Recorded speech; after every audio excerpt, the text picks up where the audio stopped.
welcome back to Country's Movies, everybody. Today it is time to review the two Star Wars anthology films, kind of the Star Wars stories.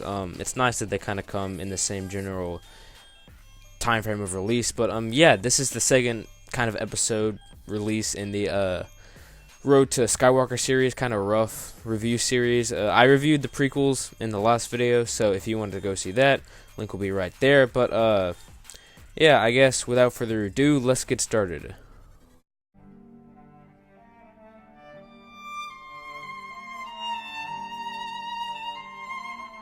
Rogue One is, simply put, low-key fantastic. It's small-scaled. It chooses to focus on its characters and the journey they take to accomplishing their objective. Instead of introducing another chosen one or changing the narrative of the entire Force, it puts into place humans that are disposable in the best and nicest way possible. Jyn Erso isn't the queen of a planet, nor a force-wielding Jedi, nor the long-awaited fulfillment of a prophecy. Instead, she just carries out the job she's put her life on the line to accomplish. And though it's admittedly counterintuitive, she is quite possibly one of the more layered characters in the franchise. The same can be said for the film as a whole.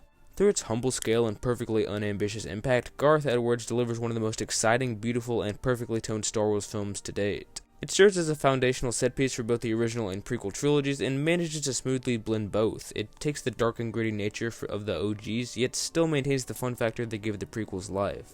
That's why it's among the best in the franchise, taking a breath of fresh air from the Skywalkers and instead just telling a story for the sake of telling a story, albeit in the same continuity and overarching plot, was the best thing they could have done at the time.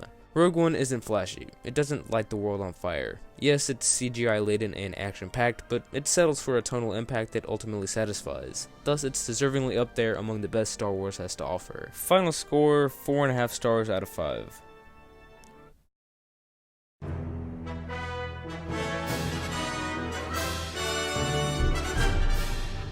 Solo is certainly not busting any barriers or crossing any lines, but like Rogue One before it, sometimes a small-scale adventure is needed, and while it doesn't necessarily climb to the heights that film did, it undoubtedly succeeds on its own.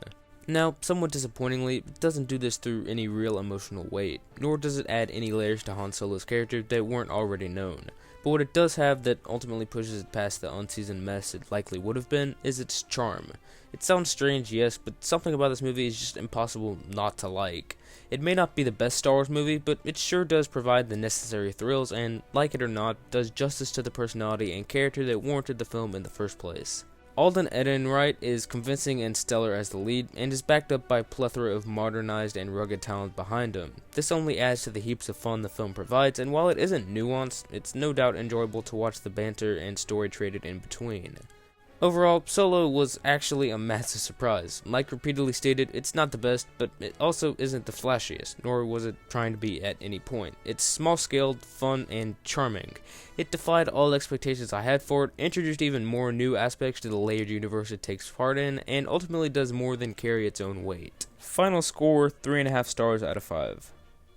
So, thank you guys so much for watching. If you want to see the rest of our Star Wars review series, there will be a playlist hopefully on the channel by the time this is uploaded. And, yeah, make sure you're tuned in for all our end of the year, end of the decade, Christmas stuff. But, yeah, thank you so much for watching. Always remember to keep guiding everyone. Have a great day, and I will see you next time.